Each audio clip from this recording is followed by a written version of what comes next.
Kurumjari, as the Vida Khunaishigi Mani, Mideng Tabi Punamakpu, Taram Nokjari, Khunaishigi Mani, Hyper Programasi, Iram the Manipur Sida Ladiba,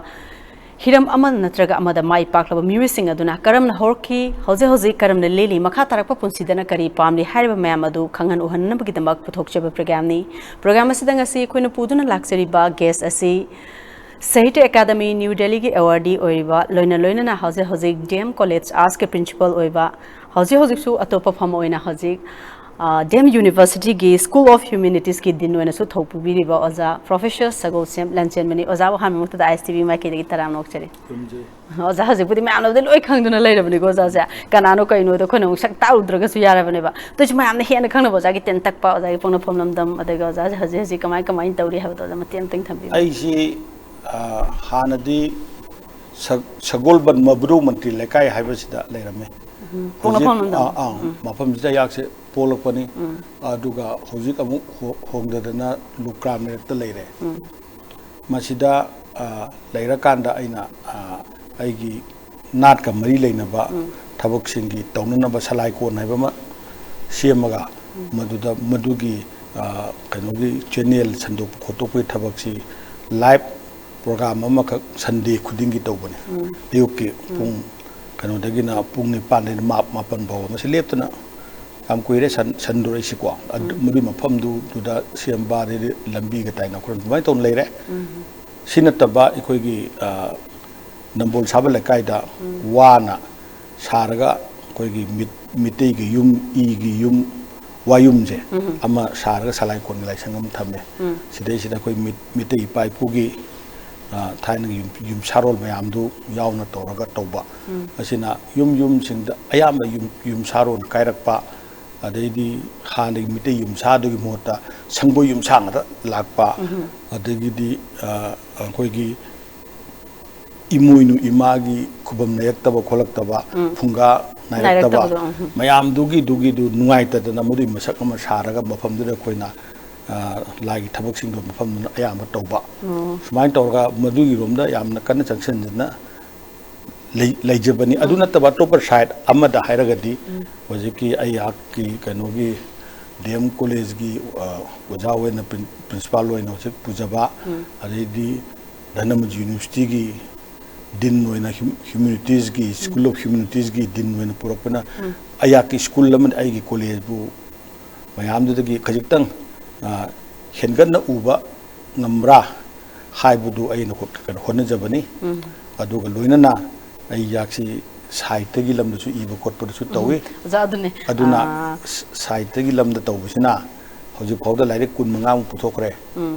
aduda award ay punna taraga manga taratu phangni national award kari ka mayam chako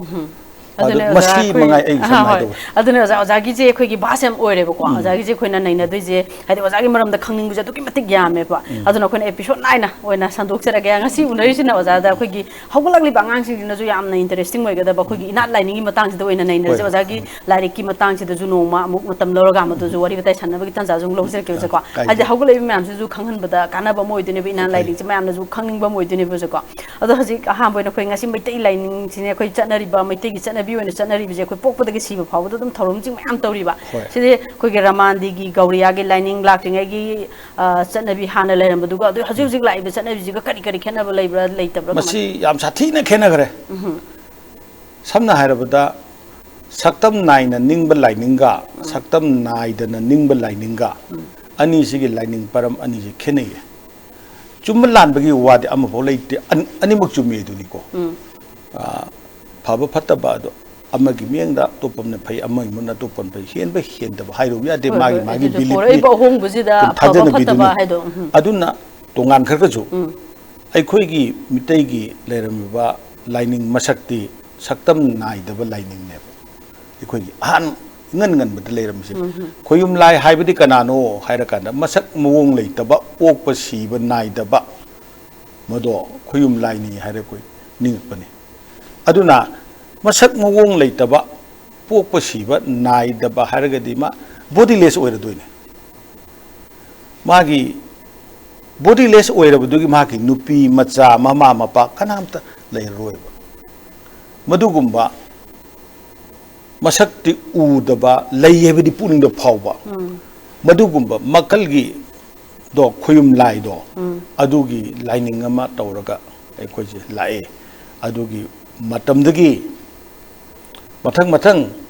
taibang mioi bana laigi masak launa ning bahawrakibadi sembi khage mu matamdagi 14th century 15th century swasidi hawe sina maki macha no pasana wa pi haldu ai ko na lain thok sana mahi hai bhabi koloi minglen ji thola kana mongmo sangai nungda lat bahaw praga taibang pan mapu do oina ningu hai ning bahawrakibase masidagi lakpa makha tana su matang lakpa matamdadi pamhaiba matamda mu bhagachandra matamda mu Chandakirti matamdong matang se ahongba lakhiba pot ngaktane masigi ahongba lakpa mayam sige marakta atopagi mitopki lining gudang loi phajai ko magi Hindu dharma ki ju magi phajajaba angakwa phangna le adidi Islam gi su leijai Christian dharma gi kanana ju kana de ken tawdim aina pamba khanba gum jane ro masigi phajaba mayam du matamda ikona Hindu dharma gi pot sin lorokpa matamda ꯑꯩꯈꯣꯏꯒꯤ ꯃꯤꯇꯩꯒꯤ ꯍꯥꯟꯅ ꯏꯄꯥ ꯏꯄꯨꯒꯤ ꯄꯣꯠꯁꯤꯡꯁꯦ ꯃꯁꯤꯒ ꯍꯥꯞꯆꯜꯂꯀꯥꯟꯗ ꯑꯅꯧꯕ new creation ꯑꯃ ꯇꯧꯋꯦ ꯑꯩꯈꯣꯏꯅ ꯅ꯭ꯌꯨ ꯀ꯭ꯔꯤꯌꯦꯁꯟ ꯑꯃ ꯇꯧꯔꯀꯥꯟꯗꯗꯤ ꯃꯣꯏꯒꯤ ꯑꯗꯨꯒꯤ ꯃꯁꯛꯁꯨ ꯅꯠꯇ꯭ꯔꯦ ꯑꯁꯣꯝ ꯅꯥꯀꯟꯒꯤ ꯍꯤꯟꯗꯨꯒꯤ ꯂꯩꯔꯤꯕꯁꯨ ꯅꯠꯇ꯭ꯔꯦ ꯍꯥꯟꯅꯒꯤꯗꯨꯁꯨ ꯈꯔ ꯑꯣꯏꯐꯥꯠꯇ꯭ꯔꯦ ꯑꯗꯨꯅ ꯑꯅꯤꯁꯤꯒꯤ ꯁꯤꯟꯀ꯭ꯔꯣꯅꯥꯏꯖ ꯇꯧꯔꯀꯥꯟꯗ ꯑꯅꯧꯕ ꯃꯁꯛ ꯑꯃ ꯅ꯭ꯌꯨ ꯀ꯭ꯔꯤꯌꯦꯁꯟ ꯑꯃꯗꯧꯅ ꯑꯩꯈꯣꯏꯒꯤ ꯔꯤꯂꯤꯖꯟꯁꯦ ꯊꯣꯛꯏ ꯃꯁꯤ na aikoigi miteigi angakpa phajaba makhal ama dawna thui malem da ngasi bawda lining ani chatpa lam amata mi amata leiti mi ama khatana lining ani chatpa leite ba adu akoi kano da dem chatpa yaw ma male masigi se mitei da di pandana hindu oire nungdana aikoigi paipu mitei lining su oire ani sigi hindu chaliba singse asisu loin mayum da ꯑꯩꯈꯣꯏ ꯃꯤꯇꯩꯒꯤ ꯄꯥꯏꯄꯨ ꯃꯣꯡꯕ ꯁꯪꯒꯥꯏ ꯅꯨꯡꯗ ꯂꯣꯏꯅꯃꯛ ꯂꯥꯠꯂꯤ ꯉꯥꯛꯇꯅꯤ ꯑꯗꯣ ꯀꯔꯤꯒꯨꯝꯕ ꯍꯣꯡꯈ꯭ꯔꯦ ꯍꯥꯏꯔꯗꯤ ꯂꯣꯏꯅꯃꯛ ꯍꯥꯟꯅꯒꯤꯗꯨ ꯂꯣꯏꯅꯃꯛ ꯀꯩꯅꯣ ꯇꯧꯕ ꯊꯥꯗꯣꯛꯀꯗꯕꯅꯤꯅꯀꯣ ꯑꯗꯨꯒꯤꯗꯨ ꯊꯥꯗꯣꯛꯑꯝꯗꯅ ꯏꯄꯥ ꯏꯄꯨꯁꯤꯡꯅ ꯑꯅꯤꯁꯦ ꯂꯤꯡꯀꯞ ꯇꯧꯁꯟꯅꯔꯒ ꯑꯅꯧꯕ ꯃꯁꯛ ꯑꯃ ꯁꯦꯝꯃꯒ ꯊꯝꯃꯝꯃꯤ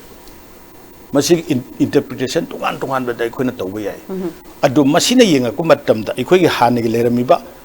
ꯏꯄꯥ ꯏꯄꯨꯒꯤ ꯍꯥꯟꯅꯒꯤ ꯃꯥꯡꯂꯝꯆꯠꯇ ꯂꯩꯔꯝꯃꯤꯕ ꯑꯩꯈꯣꯏꯒꯤ ꯊꯧꯔꯝ ꯂꯣꯜꯁꯤꯡ ꯄꯣꯛꯄ ꯂꯨꯍꯣꯡꯕ ꯁꯤꯕ ꯍꯤꯡꯕꯒꯤ ꯃꯔꯛꯁꯤꯗ ꯈꯨꯗꯛꯀꯤ ꯑꯃꯁꯨꯡ ꯄꯨꯟꯁꯤꯒꯤ ꯑꯣꯏꯕ ꯑꯋꯥ ꯑꯅꯥ ꯇꯥꯔꯛꯄ ꯃꯌꯥꯝꯁꯦ ꯉꯥꯛꯊꯣꯛꯅꯕ ꯇꯧꯔꯛꯄꯒꯤ ꯂꯥꯏꯅꯤꯡ ꯂꯥꯏꯁꯣꯟ ꯂꯥꯛꯄ ꯃꯌꯥꯝꯁꯤꯗ ꯍꯥꯟꯅꯒꯤ ꯑꯩꯈꯣꯏꯒꯤ ꯂꯩꯔꯤꯕ ꯃꯁꯛꯁꯤꯒ ꯑꯅꯧꯕ ꯐꯨꯖꯜꯂꯛꯄ ꯃꯁꯛꯁꯤꯒ ꯑꯅꯤꯁꯤ ꯊꯦꯡꯒꯥꯏꯅꯔꯛꯄꯗ ꯍꯥꯟꯅꯒꯤ ꯃꯁꯛꯁꯦ ꯑꯅꯧꯕꯁꯤꯒꯤ ꯃꯅꯨꯡꯗ ꯑꯦꯕꯖꯣꯔꯕ ꯇꯧꯁꯟꯈꯤꯗꯅ ꯆꯨꯞꯁꯜꯂꯒ ꯂꯩꯈꯤꯕ masina aikoigi Hindu dharma lauroktringegi mamangda aikoi kaidorambage haibasi koina bisect tawdana khaidoktana thiba matamda awaba oi adubu thoram lolduna wahaiduna wataduna katliba mayam magi logical interpretation amai koina tiragadi mathanda tongana chongthok kan thore lalami nei simdi lalami nei simdi khoi tonga masima lejarami ni he na ko adu masi kadai degi thorke hai tawri ba thabak che masida aikoina wahang hang ko batamda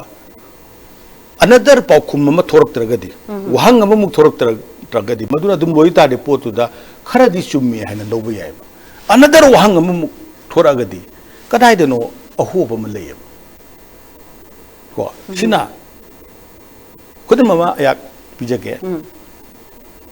ꯑꯩꯈꯣꯏꯒꯤ ꯊꯥꯏꯅꯒꯤ ꯑꯉꯟꯕ ꯃꯇꯝꯗ ꯇꯧꯔꯝꯕꯗꯤ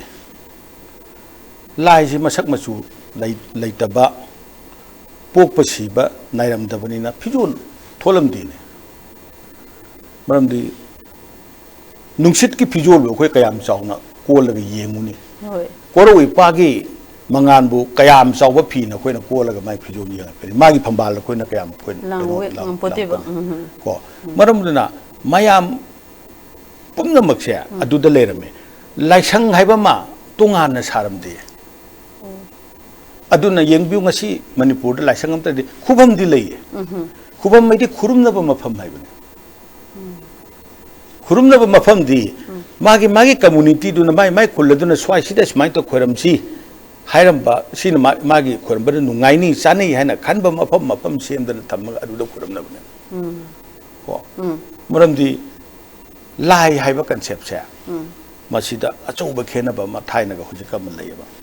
lai ningu hari ji pok si ba nai da ba masak mong lai da ba lai du na ti ni lai di kana no hai di mi ne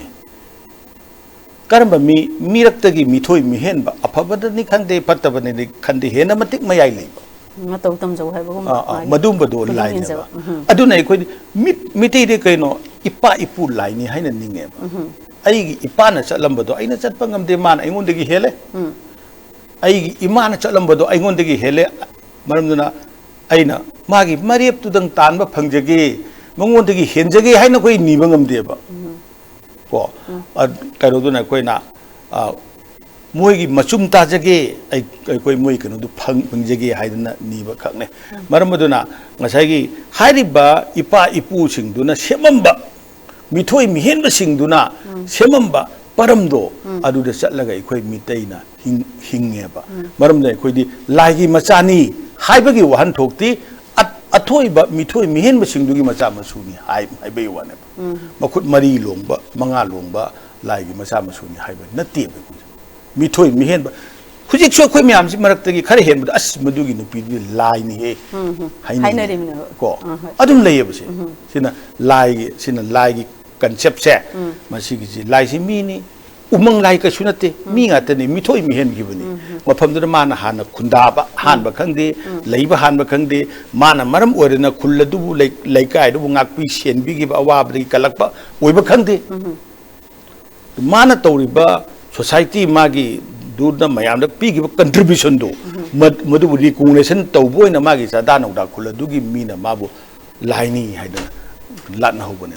aduna tragabu ningthau phambal da phamdana tongdana leigriba sembi khagemba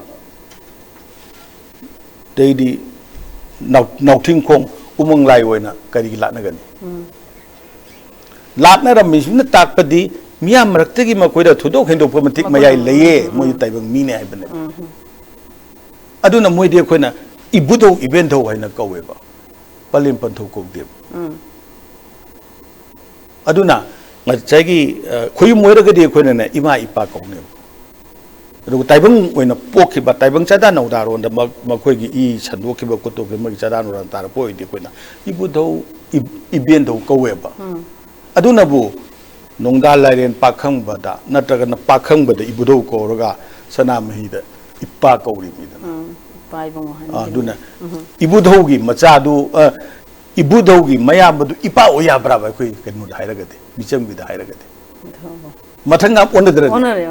hoi hasik to jana hai kan phap tare adegi de si nongda leren pakhang ba natraga pakhang bagi nupi du pakhang bagi nupi du na iben do ni haire ni ko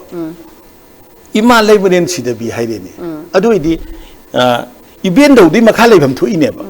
ko sina taibang gi mingauron ga khoyum gi mingauron ga se khene ba sina taibang ga khoyum ga ani je koina yesan na badawna yesan na raga barabar tawe ma si kari dagi thoke haibabu saktam naiba mukti naiba laininga mukti naidaba laininga ani ji yesan na lakpa dagi thole aduna khoi gi laiba tawriba thoram je khoi gi di pokpa gi thoram su pokpun mit loi tongan ba ipan nongban gaina kari su ai koi han angan ba matam da tawram de ipan thaba hai se khoi gi hana de chana ba nate ba mase chanara mi hai bigi larik su puthok pa ngam wa ba adumai to dana ne chanaram di hai bigi su larik puthok pa wa ne mase de kai no thoram du na tak pa ko adagi di luhong ba ju koi kai no hajing pot hajing kharai pu ba de gi di phiruk mung sang kai ba kot pa nga tha ba kot pa tauri ba manga ni chako bu no karin me de luhong ni de loire chi ba su chi ba nu de loire koi manga ni lai hun kai no ka se amta torum ti hanade adu ma se torum di sinang di krai de khange hai di thorum na tai ko se ipan thaba hai di igi mapan thaba ne igi mapan thaba bu nupa mana laga sholaga igi mapan thaba ngambara palem pibuk nungda pantho mapan ipan thabadi igi pambi thabadi taibang liklu yaine madudagi thaba horakpaduna thabum mapan chupna mathang thara kanda tara subada taibang phorokpaduine miroli se tha mapan gatane ko tara subada phorokpani tara suba phorokpana maduga thara kanda thabum tara haina tara pa bagi wani karigi tara page de tara adi khwai tara lakta tille taibang lakta thui haibane bama ko adugi pareng du lakpin akhoi gidi thabum mapan je miron ki haibado hek khangba numitu dagina thabum mapan jibu puba khoyum lai sing lei tha khuding gi loin ba khoirame oho khana sanaramise han roiba ahan ba thadana duna pui ani suban thad masina ahan ba thadana kari khoramgin ani subadan tha khoramgin ahum suba tha khoramgin hairi sigi param je kari tai hai matamda waksing phaire lamta sajibu kalen inga ingen thawa langban mera hiangai puinu haidan lai bise masigi tharon singji mingauron je kari ge korakpano haidana thirakpa matamda hojiki pareng ji thuye ko ngasai angang amana miro lakpada lakpagi param siga masigi mathang manau siga season change asiga mari lainai ko adu me am da khangbal ju kana ba moiduni habadi hana miro lising jina khangam moiba marmaduna madugi ahan ba no pure ani suba no pure ahum suba dadi madi ahum suba lae ahum suba la kanda mari suba thalae mari suba di ngasai panthong mapa gi du dei mana wakon pung nu chingkhatle wangna chingkhatle wakching kowe phairen oire palem naubi phamda taye lamta kore palem naubi phamda taibang maru ro tara kanda sayang dagi sayon chingkhatle sachi phoigatle chingkhatle haina sachi phoi kowe nupa nupi kalet kangyan khaye kalen kowe ko adun masigi pareng amakh leiriyaba masigi pareng se nainara kanda adugi matam da nupa pamjaba kangbuna nupa pibiu pari isa pibiu imum pamjaba kangbuna ai aya khanda ke jidi imum langle loina pibiu haidana thongni jabani karam ba thadana jo thi thongna de adu masidi mari suba thani aduga tharon yenga tadi kalen naidi kayat kanglen khaiba tha adu tha jing ji gi kauri ba ming ji ju loinamak ki magi wahan tho loinamak leirine aduna khoi gi tha ji gi khoi di chahi ji makhal ahum mari da thiyeba kumbi kalen hairadan taruk ta pulop ama thibam leigre ko sibu inga kum damba ingen kum khai bai leigre aduna taba pantha hairadana ko ngase khoi jikti mi gi lining sapu ni kalak padigi khoi di hana pantha tare leiram je pantha taruk ka supa ko supagan masida thiba ma aduna tabada naupu thagi thiba ma aduna tabada khoi tharonda nongmajing do ka ba tor kai khoi sajibu kalen the ko asigi punama che da tor ga thabu ma panje khorama kanda masidai hida pale mama ga ye na daba angang pu ga leiri dana ko mapa ga ye nei mama ga ye nei ga to ga do adu ga do loina mak asigi manung madugi chahi da mapa ma ye na dana ba khaido ka do ba dei marak to swain to ma taibang phorok ba do wa dana ka to ko loina khoira mem angang jigi yai phan ge har di miro linga da concept to ra kan to ri ngai do khoiram bi ga do ne taibang phora kan da mantra lising cholo ju phawa mo ne sala kan da kari mantra to ra ga mahi ya la ka do no sam phaje me am na so dam ki khang ba kana ba moi do ni habdi hoji kan miro lising je habdi kanorom da glamour world gi tap miro lam ni kan sansaram da dum le po kan u tin kap ke kapu ko mantra lising chon ge cholo angang na sirum narum to ra ga pol o ni matam chana ma gi doctor na hidak thabi ba mai tawdana angang do na miro lingai da amai ba loi sim yo gudam ne aduga polak numitu da nau pham do palem ima na pibi ba palem mama gi iwa lai je iro nung dagi yom ga porak pa siom ado hek phorok paga malem ima da katla kan da thorum loi bane adu hojit tawri bisidi Gauri Dharmagi Moigi. Also, one need to eat, but when it is over, Ipan Tabana, you come a tagarani. Then down says, Masidi to pick up Naina, but the name Sangani, Masaki Kanosi, Ipan Taba Matamda, Siju, command together, which is Tona Nico, Gauriki Torumba, which is Meetei over the one of the Yesenare. Gauriki. Hindu Dharmagi Puja, Padatiki Port the Ipan Tadana Sinju Nunju Pija Bokocha Yavana Teba. Masidi Meetei Hida Chalaba, Meetei Hida Meetei Lady Baquena, Gauradama Chatkechalu, the Meetei lighting Chatkechalu, Masida Chatli by Quena Port to Tobaneva. Masida you Yam Mungai, Stone talk brat of them talk. Maming Ipan Tabaina, a queen Hapjale. Hanagi Torunga Male. Luri D. Popo the Nari but I won't sinjak Sabajo Haven, Natriba, Mamagi Kumlamba, waiting my Takba Haitiba Angang Novado. Madu the Sinju Surakanda. Napa sak ni Shawhe, Nama sak in Shawhe, and a queen Pijayaba. Pijare.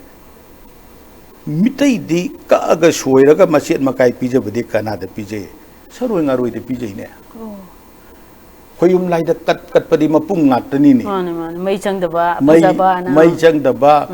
they the canola Masit Makai with the Bina color PJ. I don't want to show the PJ with the Canada PJ, sorrowing away the PJ. Sorrowing away the PJ of Poto. Quina. Napasak ni Shaway, Namachak ni Shaway, Taiwan can the the Samupangan can a Chow and Sato. In the illiba Portu, young Kokta, Tare, Madame di Saroi Majinjak, the young Kokta Tado, I do Taraga Mapanda Kale. Magam Majinjak man of Shin do that. I do the Lakanda, Angang, do young Kok Matakta, Tangalakanda, Palemama, Uebuda, Nasa Pambra, Sana Pambra, and Hange, Masatu di Mapam to the Kari, or a Saroi Majinjak Sarab, Saroi, good Jalapuya. Nasai Torum dun Tapni. Okay, come with the way one ever. I do Oiragadi. Madi Kandam Hona Binena, Taurinena, Adum Taurakanda, Adu Equena. Isapa me, Hena, Laure, Nakoya Quelle, Nasibo, Madugi, Saroi Masjak Hanbury, Torum Amabo Taude. Lun Saroi Naro Oye. Saroi Naro, when a loy Amaga, number Hanna, but should never num Shinadabagi Mazaki as in should do Helene. How could I put this way? Follow for the Gishway Hatter. Aduna Masidi Simlo for the Kadiwado in me. Masidi go. Nainabu Ayan Hajari said Machinetta Masume Haidana Hybadia Namde Kaduga Ipan Sinju Tarambagi said Masiju Lyric Putopada Sinju Tarami Hyber Lyric Putopada Waba the mind of the Taram di Hybagisu Lyric Putoking Leroy Toram the Tap. Asina Toram the Takpasing, Manunda, why did you know I say?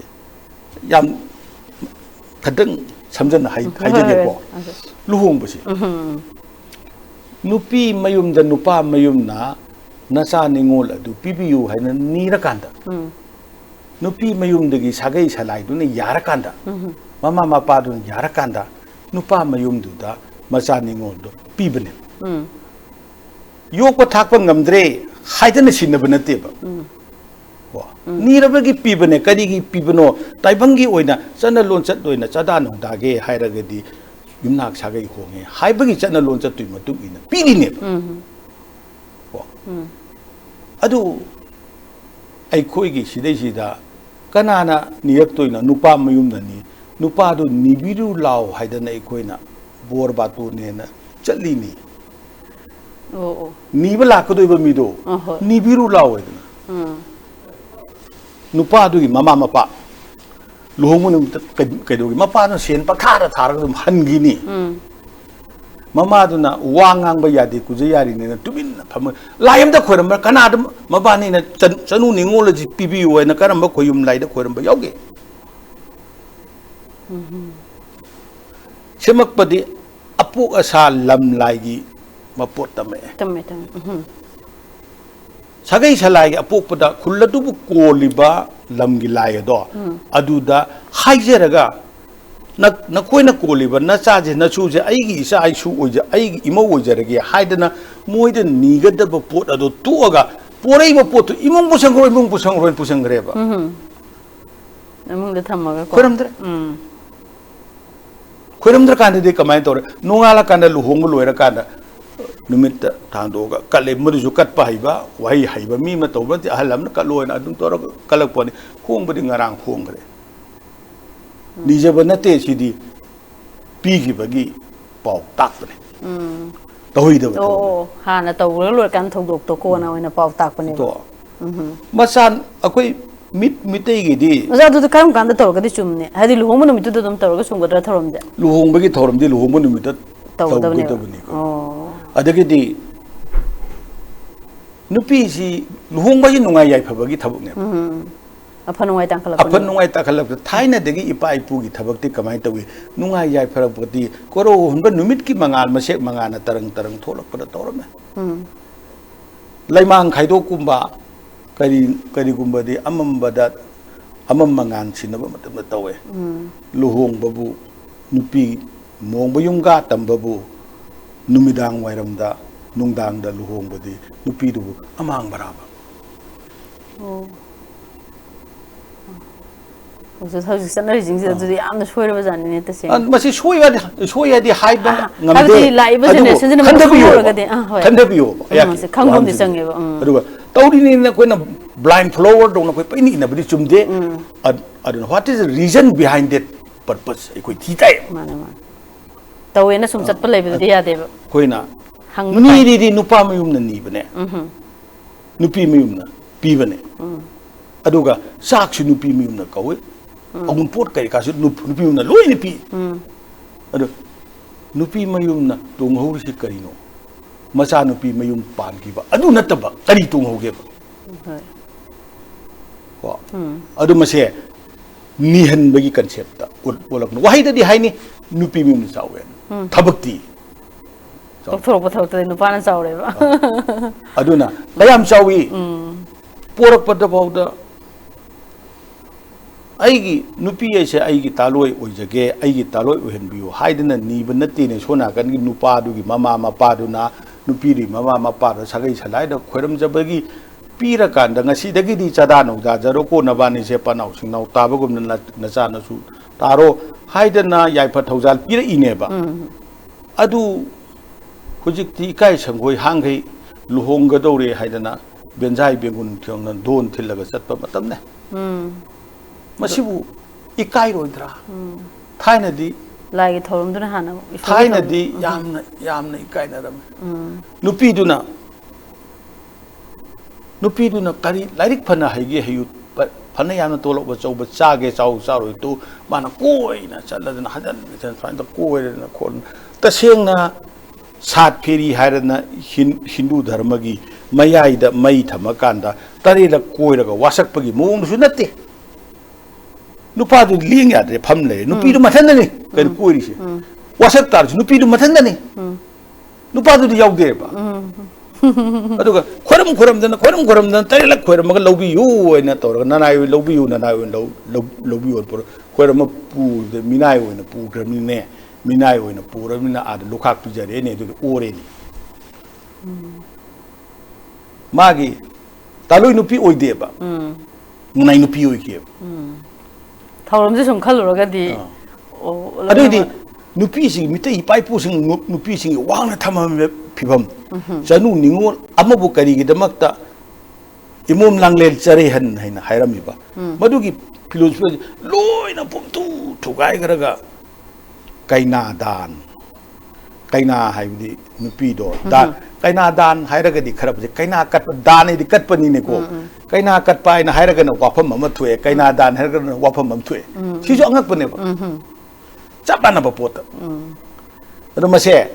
lai su haiba lam dam mi sira khangai nyam lei handa biyo kari no ai koina si tawri si bo ado khandara kanda ai koi pai pu na tawrambra thak tei pai pu na tawrambra hairu yenga kanda luhong bagi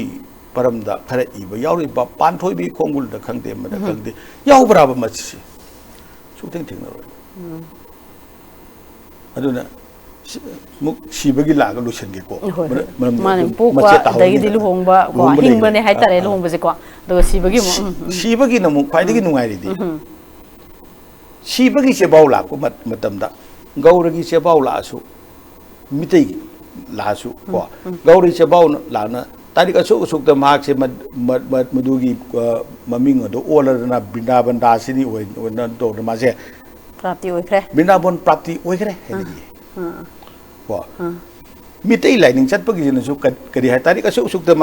มาพูดทารักป้าเป็นคนใจชิงใจเทกชูระดนะมาพูดอะไรคนนั้นไหลรังไหลน้ำมวยนั่นติงแค่ไอ้น่ะหายนี่ว่าการีวัลหุบกีสระสุรินการีวัลหุบกีลานทองตัวตัวนี้ไม่ยอมสิทวายดูนะสิริบินดาบอนดูนะสวรรค์ดิกีเฮลีให้นะขันบดูนะ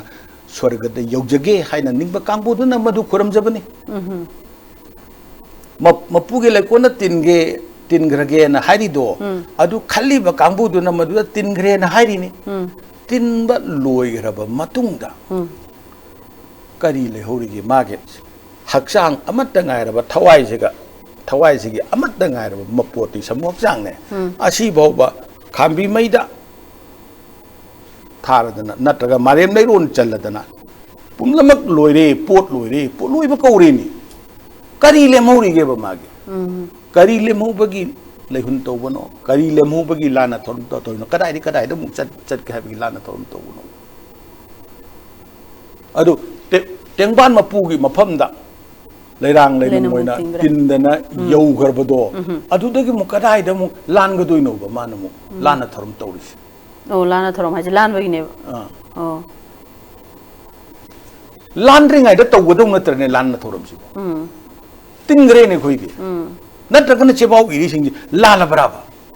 นั่นแต่นี่ไงแบบจันตัวนี้ทำจุดมุตุงเดลโลจิกอะมให้ตัวใส่เกี่ยวกันให้ทำบีบตัวมีบราลาลิบราตัวมีเสส่งโฟล์ตัวไปมุตตาก็ฉันน้ำหังมาทุกตารีขันบัตรก็มีน่าให้บังอาจจะตัวไปยาดีไอ้กี่หลายตั้มให้ดิบุ logical thinking โอ้ยบ่ reasoning โอ้ยบ่ดูขันนับนัตรนี่คุยบ่ก็กันนั่นน่ะสิดากัลูกัดสิดาให้บ่อะดูไอ้คุยอะดูกี่มาตั้มนัตติก็หลายละชูให้บ่อ่างสิงไม่ยามทอเรไอ้คุยนะตัวริบทับกสิงเจไอ้คุยอีปายปูนะตัวมีดูสานบรานั่นตระกันสานดับราไอ้คุยกี่ belief ไอ้คุยกี่ไลดิบ่concept ไม่ยามดูนะสานดับราจะนู่นนี่ไงที่จะนี่ไงโอ้ยอะดูการีกิดมักตะอะดูไม่ยามจะตัวบ่โนให้ดิฮินดูดาร์มกีตัวบ่ดีมีกี่ดีphilosophy มาเลยจีGarur Puranda based Toraga Lana Thorum Torpagi Pin the Solapagi Ko Tongan Matan Layab Magi Dharmadu Magi Dharm Quigi di Paipu Haragadi Paipu Sing Gordon Salam Nakani Paipu Aigi Pakani Pu do Matum di Miron Tayet to do Matadi Pamahi Matam Degi Loinamak Ramani Dharma Chatpa Mitop Lining Chatpangataneba ngasi miron na di mo di paipu na kor ka duy ne ba ai khoi na ngasi thian bagi paipu li chat thi bagi darka lai di tangai phadab lai di kai no hai matam na ai khoi gi mitop ke lining sangat pre gi mamang gi ne karam na torung kamai le rong gi kamai torung ge hebado adu ga yan san na kan de mi gi du gi param gi matung ina tawjarak pa ni lale haru ya de hajanabi Meena तौगेना आइजु मागी दु तौरगा आइगी वाहाइदु मा हाइरगदी loan खक होंबगी दमक्तदी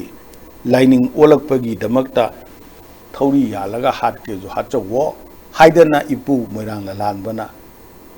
थवाई कथोपगी पिरेप यौना लौबदु loan Moina को loan होंबजी English दबु हाइरजु Hindi दबु हाइरजु मिति रोन दबु हाइरजु सापियु है loan का खेना भाई वाली थोड़ा दूधा करना पोट खेना बा लेती है भाई यामें नुआई तरंगे मरम लेती है बा अडु करी की दमक तो नुआई रम दबा नो हायर दी फिलोसफी खेना बने ꯑꯗꯨ ꯍꯣꯡꯉꯛꯏꯕ ꯑꯍꯣꯡꯕꯁꯤꯗꯀꯣ ꯃꯩꯇꯩꯁꯤꯡꯅ ꯍꯥꯟꯅ ꯇꯧꯔꯝꯗꯕ ꯃꯌꯥꯝ ꯑꯃ ꯀꯩ ꯍꯥꯞꯆꯤꯜꯂꯛꯏꯕ ꯈꯣꯠꯂꯤꯕꯁꯤꯗ ꯑꯣꯖꯥꯅ ꯂꯝꯁꯤꯗ ꯁꯨꯝ ꯅꯩꯅꯔꯛꯄ ꯑꯗꯒꯤ ꯃꯌꯥꯝꯒꯤ ꯂꯝꯖꯤꯡ ꯂꯝꯇꯥꯛꯄꯤꯕ ꯑꯣꯏꯗꯅ ꯑꯗꯒꯤ ꯃꯌꯥꯝꯁꯤꯒꯤ ꯑꯣꯖꯥꯅ ꯍꯥꯏꯕꯗꯁꯨ ꯆꯨꯝꯃꯤ ꯍꯥꯏꯅ ꯈꯟꯗꯅ ꯑꯣꯖꯥ ꯃꯍꯩꯔꯣꯏ ꯃꯌꯥꯝ ꯑꯃ ꯑꯣꯖꯥꯒꯤ ꯃꯈꯥꯗ ꯃꯌꯥꯝ ꯇꯥꯗꯅ ꯑꯗꯩ ꯑꯣꯖꯥ ꯑꯩꯈꯣꯏꯅꯁꯨ ꯉꯁꯤ ꯎꯅꯖꯔꯤꯀꯣ ꯑꯣꯖꯥ ꯁꯤꯗꯗꯤ ꯑꯣꯖꯥ ꯀꯩ ꯃꯣꯠ ꯂꯩ ꯍꯣꯡꯉꯛꯏꯕ ꯍꯥꯞꯆꯤꯜꯂꯛꯏꯕ ꯃꯌꯥꯝꯁꯤꯗ ꯁꯨꯃꯥꯏꯅ ꯇꯧꯔꯒ ꯐꯅꯤ ꯁꯤ ꯇꯧꯔꯒ ꯐꯅꯤ ꯍꯥꯏꯅ ꯌꯥꯝꯅ ꯀꯩꯅꯣꯒꯤ ꯋꯥ ꯅꯠꯇꯕꯤꯗꯀꯣ ꯑꯩꯈꯣꯏꯒꯤ ꯃꯁꯤꯗꯤ ꯑꯩꯅ ꯍꯥꯏꯕ ꯉꯥꯛꯇꯗꯁꯨ ꯂꯧꯕꯤꯅꯨ ꯀꯣ ꯃꯤꯅ ꯍꯥꯏꯕ ꯉꯥꯛꯇꯗꯁꯨ ꯂꯧꯕꯤꯅꯨ ꯏꯁꯥꯅ ꯖꯖꯃꯦꯟꯠ ꯑꯃ ꯇꯧꯕꯤꯌꯨ ꯑꯩꯅ ꯇꯧꯔꯤꯕꯁꯨ ꯆꯨꯝꯃꯤꯕ꯭ꯔꯥ ꯂꯥꯜꯂꯤꯕ꯭ꯔꯥ ꯍꯥꯏꯗꯅ ꯑꯗꯨ ꯂꯧꯔꯛꯑꯀꯥꯟꯗ ꯅꯤꯡꯕꯒ ꯍꯦꯛ ꯈꯟꯕꯒ ꯍꯦꯛꯇ ꯅꯤꯡꯕ ꯊꯨꯡꯕꯅ ꯍꯥꯟꯕ ꯄꯥꯝꯕꯅ ꯍꯦꯛ ꯈꯟꯕꯒ ꯌꯧꯕ ꯏꯐꯪ ꯐꯪꯕ ꯈꯣꯠꯄ ꯂꯣꯏꯅ ꯏꯃꯥꯟ ꯃꯥꯟꯅꯕ ꯃꯁꯛ ꯃꯑꯣꯡ ꯂꯩꯇꯕ ꯃꯆꯨ ꯃꯃꯦꯟ ꯂꯩꯇꯕ ꯈꯣꯏꯌꯨꯝ ꯂꯥꯏꯅ ꯄꯩꯁꯥ ꯄꯥꯝꯃꯝꯒꯗ꯭ꯔꯥ ꯄꯩꯁꯥꯗꯨ ꯃꯥꯅ ꯀꯗꯥꯏꯗ ꯀꯔꯤꯗꯧꯔ ꯁꯤꯖꯤꯟꯅꯗꯣꯏꯅꯣ ꯑꯗꯨ ꯃꯔꯛꯁꯤꯗ ꯑꯩꯈꯣꯏ ꯑꯝꯇꯪ ꯍꯪꯖꯍꯧꯒꯦ ꯃꯌꯥꯝꯅ ꯁꯨꯝ ꯀꯩꯅꯣ ꯑꯣꯏꯕꯗ ꯑꯩꯈꯣꯏꯅ ꯂꯥꯏꯅꯤꯡꯊꯧꯒꯤ ꯐꯝꯕꯥꯜ ꯂꯥꯡꯕ ꯍꯥꯏꯁꯦ ꯀꯅꯥꯒꯨꯝꯕ ꯌꯨꯝ ꯑꯃꯗꯗꯤ ꯐꯣꯇꯣꯗꯣ ꯂꯥꯏꯅꯤꯡꯊꯧꯒꯤ ꯐꯣꯇꯣ ꯐ꯭ꯔꯦꯝ ꯆꯠꯂ ꯊꯝꯕꯗꯣ ꯑꯗꯨꯗ ꯊꯝꯕ ꯌꯥꯎꯏ ꯀꯅꯥꯒꯨꯝꯕ ꯑꯃꯅ ꯀꯔꯤꯝꯇ ꯇꯧꯗꯕꯤꯗ ꯑꯩꯈꯣꯏꯒꯤ ꯄꯩꯁꯥꯗ ꯇꯧꯔꯒ ꯊꯝꯕꯁꯨ ꯌꯥꯎꯏ ꯀꯅꯥꯒꯨꯝꯕ ꯑꯃꯅ ꯐꯝꯃꯦꯟꯗꯪ ꯂꯥꯡꯉꯒ ꯍꯥꯡꯅ ꯊꯝꯕꯁꯨ ꯌꯥꯎꯏ ꯃꯁꯤ ꯀꯔꯝꯕꯅ ꯆꯨꯝꯗꯣꯏꯅꯣ ꯃꯁꯤꯗꯤ ꯆꯨꯝꯕ ꯍꯥꯏꯕ ꯂꯩꯇꯦ ꯃꯁꯤ ꯊꯥꯖꯅꯕꯤꯅꯦꯕ ꯃꯥꯒꯤ ꯊꯥꯖꯕꯗꯨꯅꯦꯕ ꯃꯔꯝꯗꯤ ꯂꯥꯏꯅꯤꯡꯊꯧ ꯐꯤꯖꯣꯜ ꯍꯣꯡꯕ ꯍꯥꯏꯅ ꯍꯣꯡꯉꯤꯗꯅ ꯍꯣꯡꯉꯤ ꯆꯩꯔꯥꯎꯕꯗꯒꯤ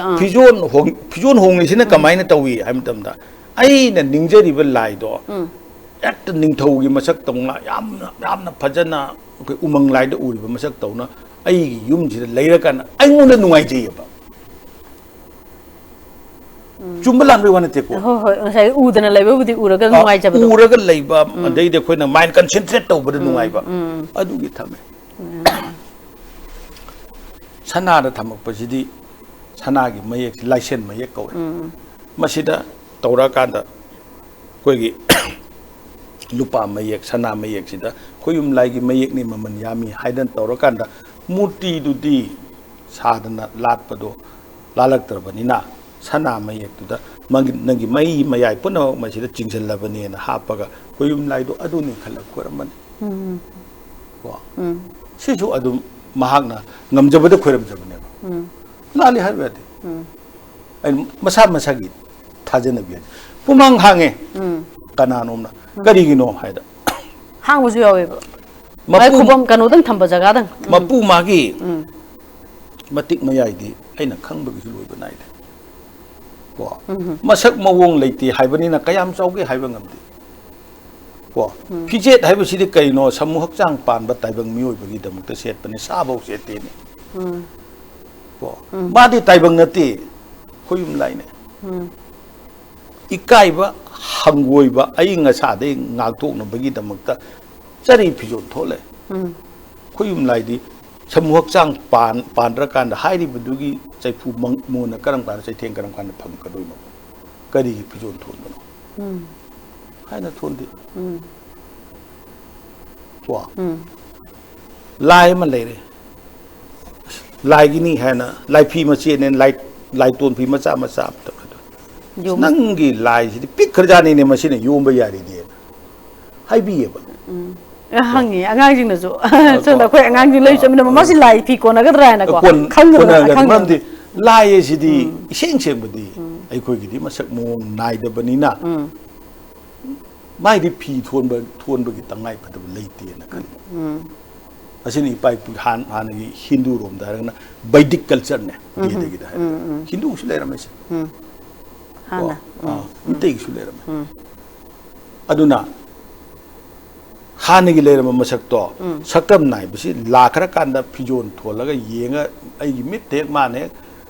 ꯂꯩꯕꯗꯣ ꯑꯩꯒꯤ ꯃꯤꯠꯅ ꯎꯔꯕ ꯑꯩꯒꯤ ꯃꯥꯡꯗ ꯍꯦꯛꯇ ꯑꯩꯅ ꯈꯟꯕꯗꯨ ꯂꯩꯔꯀꯥꯟꯗ ꯇꯧꯔꯒ ꯑꯩꯒꯤ ꯊꯃꯣꯏꯗ ꯄꯦꯟꯖꯕꯒꯤ ꯃꯁꯛꯇꯣ ꯑꯗꯨ ꯑꯣꯏꯅ ꯃꯨꯔꯇꯤ ꯅꯥꯏꯗꯅ ꯁꯦꯝꯃꯀꯥꯟꯗ ꯐꯤꯖꯣꯜ ꯊꯣꯟꯕꯅꯤ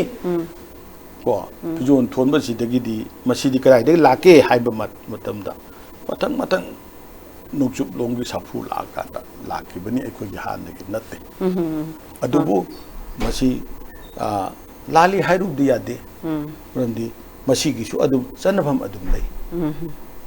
ꯑꯁꯤꯅꯤ ꯑꯣꯖꯥ ꯑꯗꯨ ꯃꯌꯥꯝ ꯑꯣꯖꯥꯗ ꯎꯅꯅꯤ ꯍꯥꯏꯕꯁꯤꯗꯀꯣ ꯃꯌꯥꯝ ꯋꯥꯍꯪ ꯃꯌꯥꯝ ꯊꯥꯕꯤꯔꯛꯑꯦꯕꯀꯣ ꯑꯣꯖꯥ ꯁꯨꯝ ꯍꯪꯖꯒꯦꯕꯀꯣ ꯑꯣꯖꯥ ꯑꯩꯈꯣꯏꯒꯤ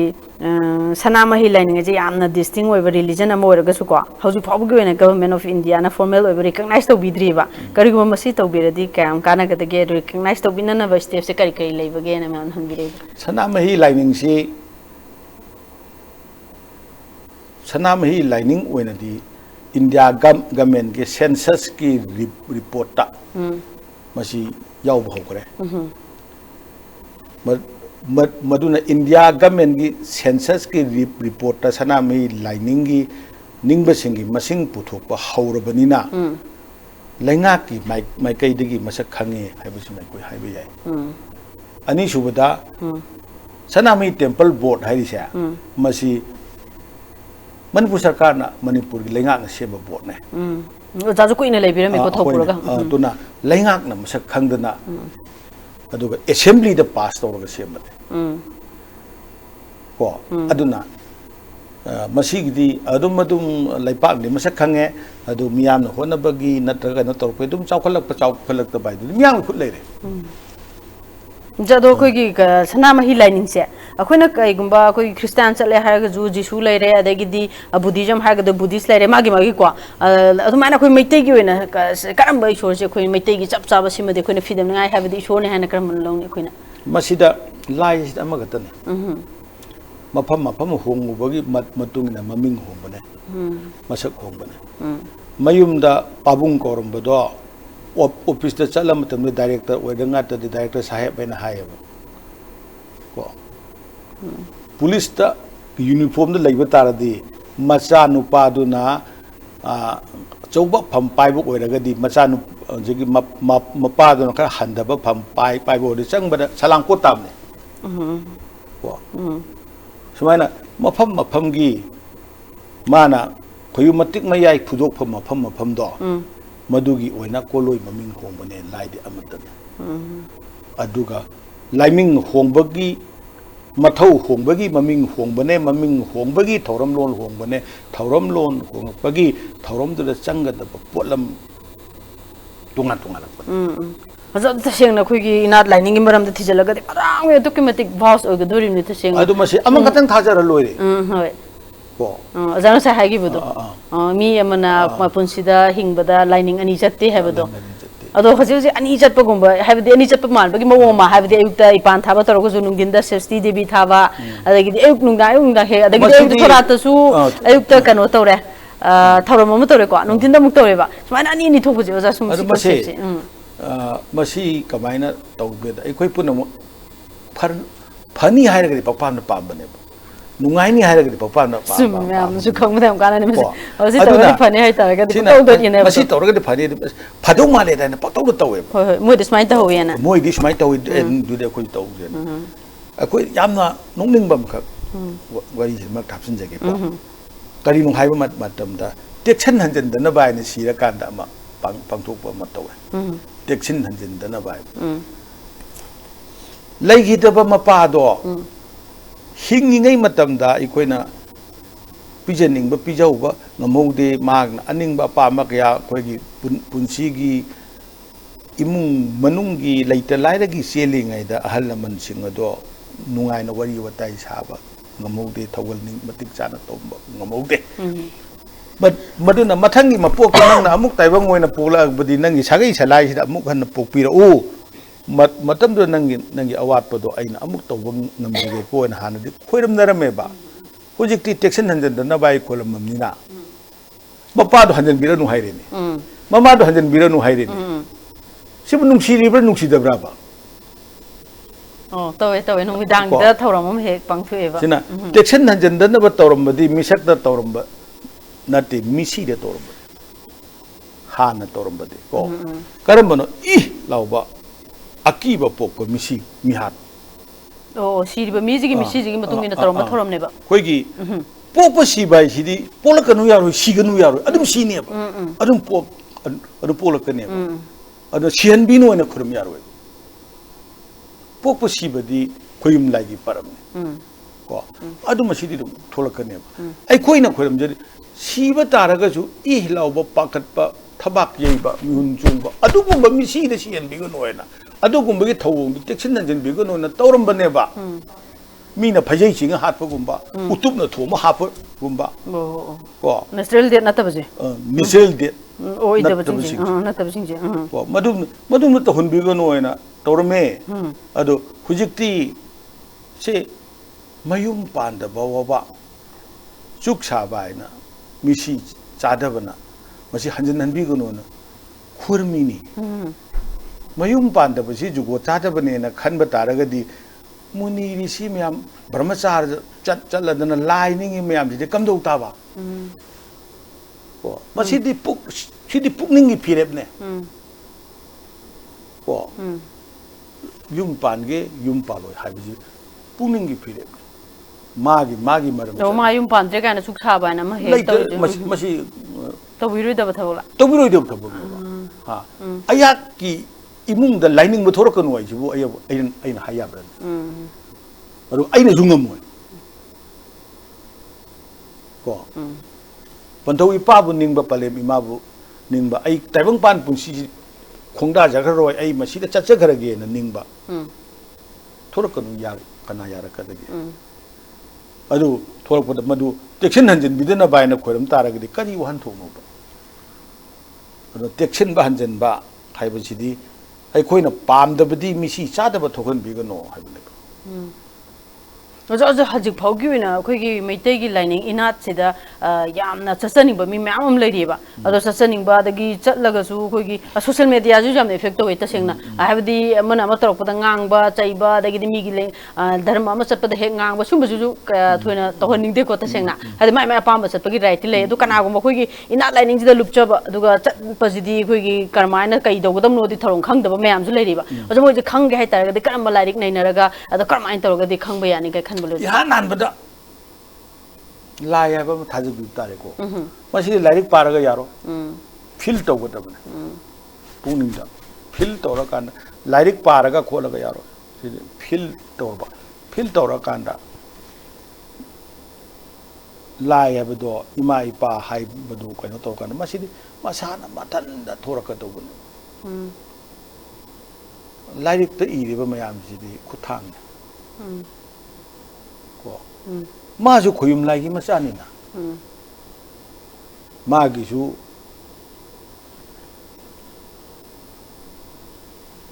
안간보다 pauhongba amambada pautakpa hai ko taibang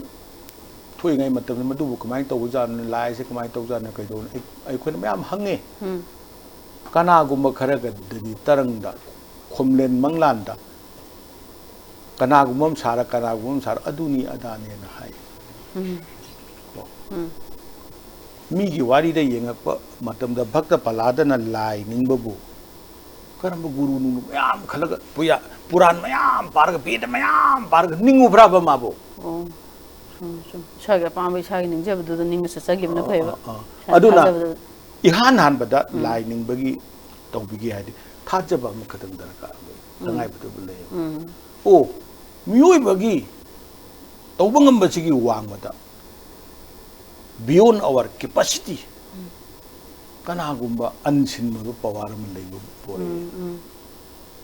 khanba ngarang su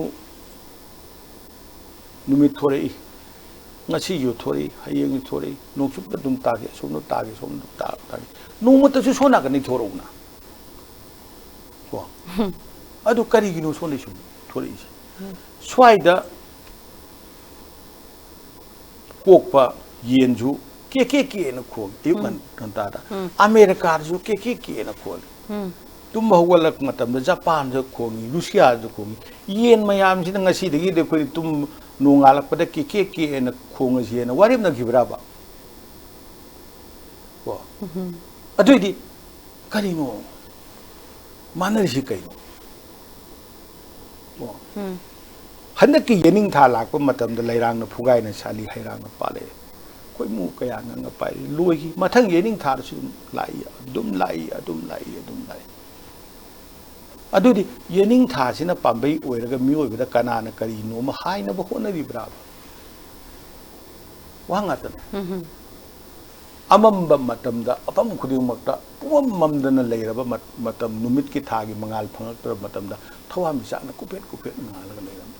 ngasi ju kupet ngal leiram hayeng ju kupet ngal leiram adu itardi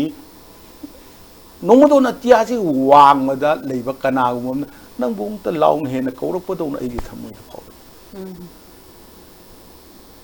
adu itardi world gi wangmada kanagum bam leibra unseen power adidi angang ama urak matamda amatamda karim nanda somda igi mari aina sukung khangdabadu aini am karigino khangdana panung nungsiruba thigalu matamda kona aiga mari thonaramba oirambu yawini adudi karino khangdaba mari man kadaida pullag leirambagi kan garaba malem mai tengai sida khajitang thieng matamda huba liba I thuiba sida mangan marugi thot kharaba anoba mayoluna malem leigai lei kanje thingai raga matun chung khale ko adu chap chana madu kono hutu oga madu ngasagi matun kono in khat to sunga ma pelo tikne adu kanana no sin khalise sina masigi pumna maksida aikoina khangdaba matik mayai ama taibang asil lai pure aina lamdam tamna lai graba aigi isa aigi isu angang singdu masi kamai tawbage ni aigi komlen manglan jam nungai ti ni ainguna karigi phawri no aigi mit chonga kan yet chonga oida chonga kanda angang singnu chek chilur kolu aina karigi haibano khangdaba mari khak samnari ba aduna ayan haijening budi lining ba haibama khoyum paramda changjan jike haibama do nat naina ba haibama ani suye nat naina bodudi laikam pap tai ko yam sat tai yam yeng batai duga lining chachage hairagati thoidung amatta tangai patawlite magi thamoida mama bu nungsiba masak khangba mapa bu nungsiba masak khangba khwaidi han bada taibang mioi bin oisi machane masare ko na mapa mapu maben ko na lakpane masa oiba ayaki di khwaidi nang nabsi kananu mama ne du matang mapa ne mama masak khangba Juni kwana maru eba.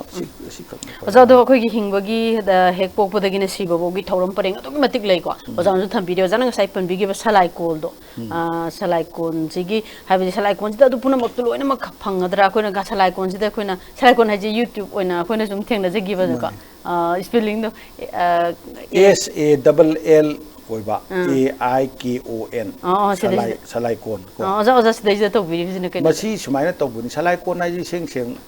seng badi salai haibadi sandok tuna mafam khuding matik mayai sandok tuna leiriba madugi lai do adugu salai ko nei di mafam haibane ko duna salai lel ipana matik mayai sandok liba mafam sing aduda leibiriba mayam di matangda khannaba nainaba tinabam du ko ne salai ko ne on bane